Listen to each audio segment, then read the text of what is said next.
Hello, and welcome to another episode of Sam Tries Drinking.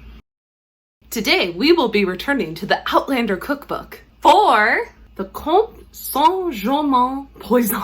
Ooh.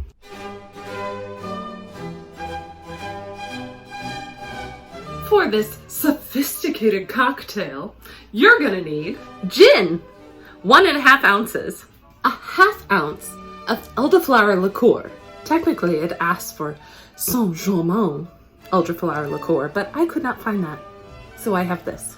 Ice, tonic water, and a lime twist. According to the directions, you're gonna wanna put your ice in first. I'm mixing universes. Or am I? Because the doctor is a time traveler. Claire is a time traveler. What if the Time Lords put the stones there? I mean, the stones are kind of like a TARDIS. Now add your gin. I decided to go with a French gin since this cocktail is obviously from the book where they were in France. I've never tried this gin before, but it smells good.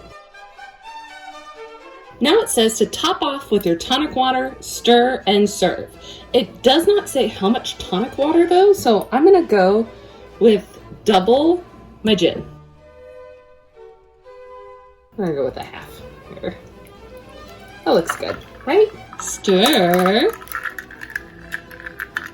Shaken, not stirred. Wrong country. Although I'm sure James Bond went to France in one of those movies, right? Add your twist.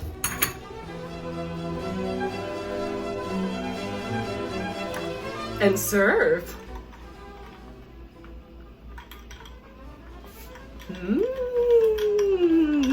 This is very good.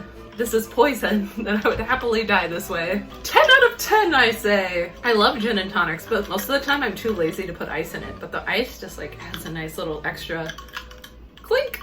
Now before you go, I have to read you the geeky part, which, if you don't know, this book always quotes the actual Outlander series books. This recipe was inspired by the book Dragonfly and Amber. In chapter 27, an audience with His Majesty. "Drink, monsieur," said the king. The dark eyes were hooded once more, showing nothing. "Or are you afraid?" The Comte might have a number of things to his discredit, but cowardice wasn't one of them. His face was pale and set, but he met the king's eyes squarely with a slight smile. "No, Majesty," he said. He took the cup from my hand and drained it, his eyes fixed on mine. They stayed fixed, staring into my face, even as they glazed with the knowledge of death. The White Lady may turn a man's nature to good or to destruction. The Comte's body hit the floor, withering, and a chorus of shouts and cries rose from the hooded watchers, drowning any sound he might have made. His heels drummed briefly, silent on the flowered carpet. His body arched, then subsided into limpness. The snake, thoroughly disgruntled, struggled free of the disordered folds of white satin and slithered rapidly away, heading for the sanctuary of Louis's feet. All was pandemonium. If you have been enjoying the recent new episode of Outlander, let me know in the comments.